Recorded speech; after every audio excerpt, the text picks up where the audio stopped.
ನಮಸ್ಕಾರ. ಈ ಎಕ್ಸ್ಪ್ಲೇನರ್ಗೆ ಸ್ವಾಗತ.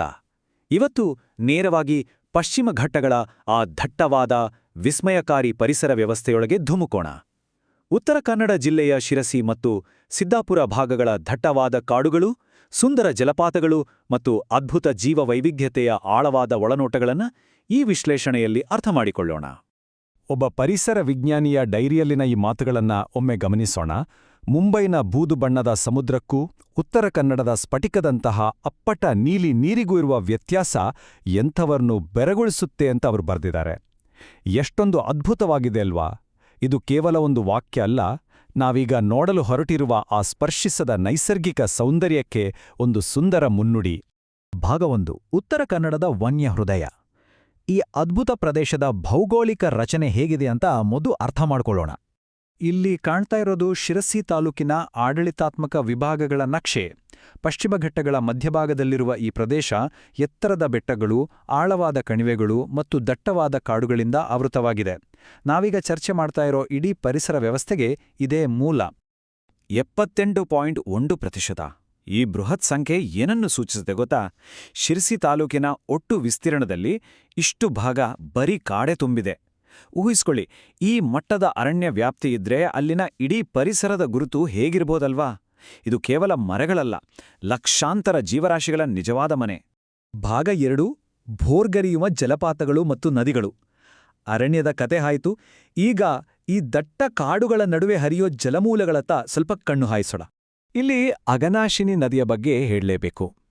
ಶಿರಸಿಯ ಹತ್ರ ಹುಟ್ಟಿ ಸುಮಾರು 128 ಕಿಲೋಮೀಟರ್ಗಳವರೆಗೆ ಹರಿಯುವ ಈ ನದಿ ಭಾರತದ ಪರ್ಯಾಯ ದ್ವೀಪದಲ್ಲೇ ಒಂದು ಅಪರೂಪದ ವಿಸ್ಮಯ. ಯಾಕ್ಗೊತ್ತಾ? ಇಲ್ಲಿ ಅಣೆಕಟ್ಟುಗಳಿಲ್ಲ, ಕೈಗಾರಿಕಾ ಮಾಲಿನ್ಯದ ಸೋಂಕಿಲ್ಲ. ಸಂಪೂರ್ಣವಾಗಿ ಮುಕ್ತವಾಗಿ ಹರಿತಾ ತನ್ನ ದಾರಿಯುದ್ದಕ್ಕೂ ಅಪಾರ ಜೀವವೈವಿಧ್ಯತೆಯನ್ನ ಇದು ಪೋಷಿಸುತ್ತೆ. ಈಗ ಇಲ್ಲಿರೋ ಅದ್ಭುತವಾದ ಹೋಲಿಕೆಯನ್ನ ಒಮ್ಮೆ ಗಮನಿಸೋಣ. ಒಂದೆಡೆ ಸಿದ್ದಾಪುರ ಸಮೇತದ ಬುರುಡೆ ಜಲಪಾತವಿದೆ. ಇದನ್ನ ತಲುಪಬೇಕು ಅಂದ್ರೆ ಗುಪ್ತವಾಗಿರೋ ಕಣಿವೆಯೊಳಗೆ ಕಡಿದಾದ ದಾರಿಯಲ್ಲಿ ಸುಮಾರು 1.5 ಕಿಲೋಮೀಟರ್ಗಳಷ್ಟು ಅಪಾಯಕಾರಿ ಚಾರಣ ಮಾಡಬೇಕು. ಆದರೆ ಮತ್ತೊಂದೆಡೆ ನೋಡಿ, ಶಿರಸಿಯ ಪ್ರಸಿದ್ಧ ಉಂಚಡಿಲಿ ಜಲಪಾತ. ಕೆಪ್ಪಜೋಗ ಅಂತಲೇ ಕರೆಯುವ ಈ ಜಲಪಾತ ಸುಲಭವಾಗಿ ತಲುಪಬಹುದು. ಆದರೆ 116 ಮೀಟರ್ ಎತ್ತರದಿಂದ ಕಿವಿಗಡಚಿಕ್ಕುವ ಶಬ್ದದೊಂದಿಗೆ ಧುಮ್ಮಿಕ್ಕುವ ಇದರ ರೌದ್ರಾವತಾರ ಎಂಥವರನ್ನು ಬೆರಗುಗೊಳಿಸುತ್ತೆ. ಭಾಗ 3: ಜಾಗತಿಕ ಜೀವವೈವಿಧ್ಯತೆಯ ಹಾಟ್ಸ್ಪಾಟ್. ನೀರಿನ ಹರಿವಿನ ಜೊತೆಗೆ ಈಗ ಮತ್ತೊಮ್ಮೆ ನಾವು ಆ ನಿತ್ಯ ಹರಿದ್ವರ್ಣ ಕಾಡುಗಳ ದಟ್ಟವಾದ ಪ್ರಪಂಚದೊಳಗೆ ಹೋಗೋಣ. ಪಶ್ಚಿಮ ಘಟ್ಟಗಳು ಜಾಗತಿಕವಾಗಿ ಅಷ್ಟೊಂದು ಮುಖ್ಯ ಯಾಕೆ ಅಂತ ಅರ್ಥ ಮಾಡ್ಕೋಬೇಕಾದ್ರೆ ಈ ಸ್ಥಳೀಯತೆ ಅಥವಾ ಎಂಡೆಮಿಸಮ್ ಅನ್ನೋ ಪರಿಕಲ್ಪನೆ ನಮಗೆ ಗೊತ್ತಿರಬೇಕು. ಅಂದ್ರೆ ಒಂದು ನಿರ್ದಿಷ್ಟ ಭೌಗೋಳಿಕ ಪ್ರದೇಶಕ್ಕೆ ಮಾತ್ರ ಸೀಮಿತವಾಗಿರುವ ಜೀವಿಗಳು. ಸಿಂಪಲ್ ಆಗಿ ಹೇಳಬೇಕು ಅಂದ್ರೆ ಇಲ್ಲಿ ಕಾಣಸಿಗುವ ಅನೇಕ ಪ್ರಾಣಿ ಪಕ್ಷಿಗಳು ಇಡೀ ಪ್ರಪಂಚದಲ್ಲಿ ಬೇರೆಲ್ಲೂ ಸಿಗೋದೇ ಇಲ್ಲ. ಅದಕ್ಕೆ ಈ ಪ್ರದೇಶದ ಸಂರಕ್ಷಣೆ ಅಷ್ಟು ಕ್ರಿಟಿಕಲ್ ಆಗಿರೋದು.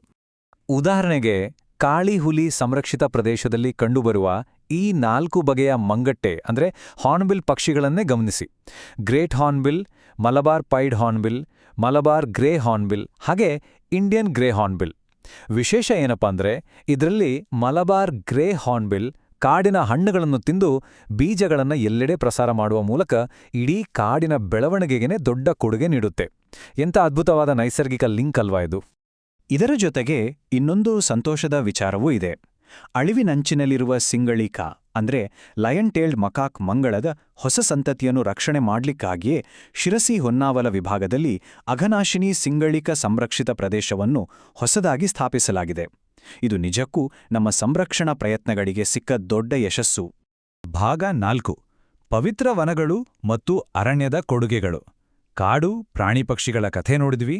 ಈಗ ಈ ಪರಿಸರದಲ್ಲಿ ಸ್ಥಳೀಯರು ಮತ್ತು ಪ್ರಕೃತಿ ನಡುವೆ ಇರುವ ಆ ಅದ್ಭುತವಾದ ಸಹಬಾಳ್ವೆಯ ಕಡೆ ಸ್ವಲ್ಪ ಗಮನ ಹರಿಸೋಣ. ಕಾನ್ ಅನ್ನೋ ಸಾಂಪ್ರದಾಯಿಕ ಪರಿಕಲ್ಪನೆ ಬಗ್ಗೆ ನಾವೆಲ್ಲ ಕೇಳಿರಬಹುದು. ಸಿದ್ದಾಪುರದ ಸುತ್ತಮುತ್ತ ದಟ್ಟವಾದ ನಿತ್ಯ ಹರಿದ್ವರ್ಣ ಕಾಡುಗಳ ಕೆಲವು ಭಾಗಗಳನ್ನು ಹಿಂದಿನ ಕಾಲದಿಂದಲೂ ಸ್ಥಳೀಯರು ತಮ್ಮ ಆರಾಧ್ಯ ದೇವತೆಗಳ ಹೆಸರಿನಲ್ಲಿ ಪವಿತ್ರ ಅಂತ ನಂಬಿ ರಕ್ಷಿಸ್ತಾ ಬಂದಿದ್ದಾರೆ. ಇವೇ ಈ ಕಾನ್ಗಳು. ಯಾವುದೇ ಆಧುನಿಕ ಕಾನೂನು ಬರೋದಕ್ಕಿಂತ ಮುಂಚೆನೆ ಶತಮಾನಗಳಿಂದ ಈ ಅಪರೂಪದ ಪ್ರಭೇದಗಳನ್ನು ಉಳಿಸಿ ಬೆಳೆಸಿದ ಕೀರ್ತಿ ಈ ಪವಿತ್ರ ವನಗಳಿಗೆ ಸಲ್ಲಬೇಕು. ಹಾಗೇನೇ ಕೃಷಿ ಮತ್ತು ಅರಣ್ಯದ ನಡುವೆ ಒಂದು ಬ್ಯಾಲೆನ್ಸ್ ಕಾಯ್ದುಕೊಳ್ಳುವ ಇನ್ನೊಂದು ವ್ಯವಸ್ಥೆ ಅಂದ್ರೆ ಸೊಪ್ಪಿನ ಬೆಟ್ಟ. ಅಡಿಗೆ ತೋಟಗಳ ಪಕ್ಕದಲ್ಲೇ ಇರುವ ಈ ಬೆಟ್ಟಗಳನ್ನು ಸಾಂಪ್ರದಾಯಿಕವಾಗಿ ನಿರ್ವಹಿಸಲಾಗುತ್ತೆ.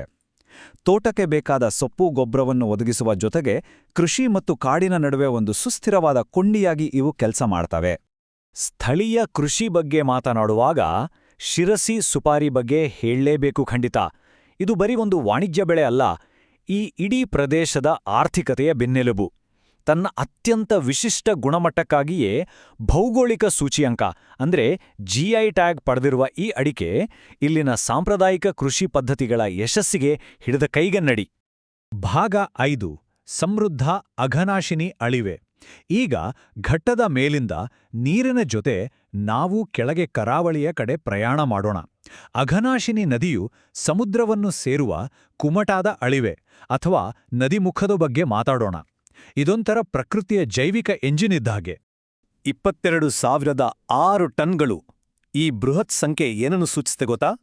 ಇದು ಅಘನಾಶಿನಿ ಅಳಿವೆಯಲ್ಲಿ ಕೇವಲ 1 ವರ್ಷದಲ್ಲಿ ಉತ್ಪಾದನೆಯಾಗುವ ಬೈವಾಲ್ವ್ ಅಂದ್ರೆ ಚಿಪ್ಪುಜೀವಿಗಳ ಪ್ರಮಾಣ.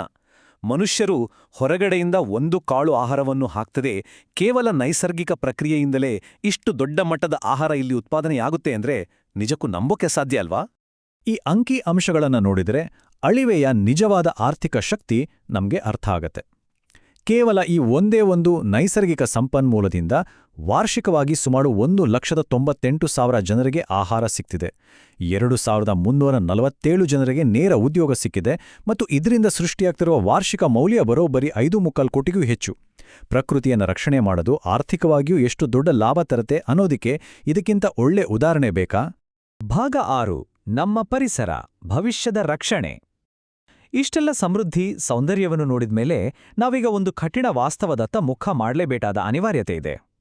ಈ ಪ್ರಾಚೀನ ಪರಿಸರ ವ್ಯವಸ್ಥೆಗಳು ಇವತ್ತು ಎದುರಿಸ್ತಿರುವ ಅಪಾಯಗಳೇನು ಅನ್ನೋದನ್ನ ಸ್ವಲ್ಪ ನೋಡೋಣ.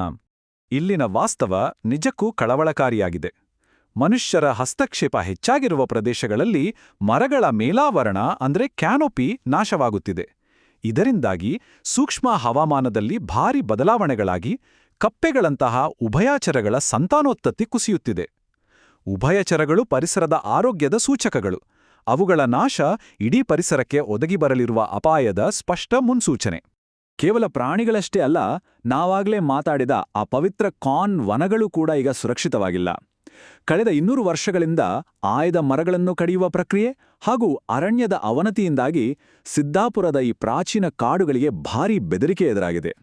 ಶತಮಾನಗಳಿಂದ ಕಾಪಾಡಿಕೊಂಡು ಬಂದಿದ್ದ ಆ ಸಾಂಪ್ರದಾಯಿಕ ವ್ಯವಸ್ಥೆ ಇವತ್ತು ಆಧುನಿಕತೆಯ ವಿಪರೀತ ಒತ್ತಡಕ್ಕೆ ಸಿಲುಕಿ ನಲುಗುತ್ತಿದೆ. ಹಾಗಾದ್ರೆ ಜಾಗತಿಕ ಸಂರಕ್ಷಣೆಯನ್ನ ಖಚಿತಪಡಿಸಿಕೊಳ್ಳಲು ಪಶ್ಚಿಮ ಘಟ್ಟಗಳ ಈ ಸೂಕ್ಷ್ಮ ಹಾಗೂ ಸಾಂಪ್ರದಾಯಿಕ ಸಮತೋಲನವನ್ನ ನಮ್ಮ ಆಧುನಿಕ ಸಮಾಜ ಮರುಸೃಷ್ಟಿಸುವುದು ಹೇಗೆ? ಈ ಒಂದು ಆಳವಾದ ಪ್ರಶ್ನೆಯೊಂದಿಗೆ ನಾವು ಈ ಎಕ್ಸ್ಪ್ಲೇನರ್ನ ಕೊನೆಗೆ ಬಂದಿದ್ದೇವೆ. ಅಭಿವೃದ್ಧಿಯ ಭರದಲ್ಲಿ ಪ್ರಕೃತಿಯ ಜೊತೆಗಿನ ಈ ಅನನ್ಯ ಬಂಧವನ್ನ ಉಳಿಸಿಕೊಳ್ಳುವುದು ನಮ್ಮೆಲ್ಲರ ಮೇಲಿರುವ ಅತಿದೊಡ್ಡ ಜವಾಬ್ದಾರಿ. ಈ ನಿಟ್ಟಿನಲ್ಲಿ ಯೋಚಿಸಿ. ಈ ವಿಷಯದ ಬಗ್ಗೆ ಮತ್ತಷ್ಟು ತಿಳಿದುಕೊಳ್ಳಲು ಈ ವಿಶ್ಲೇಷಣೆ ಒಂದು ಪ್ರೇರಣೆ ನೀಡಿದೆ ಅಂತ ಭಾವಿಸ್ತೇನೆ.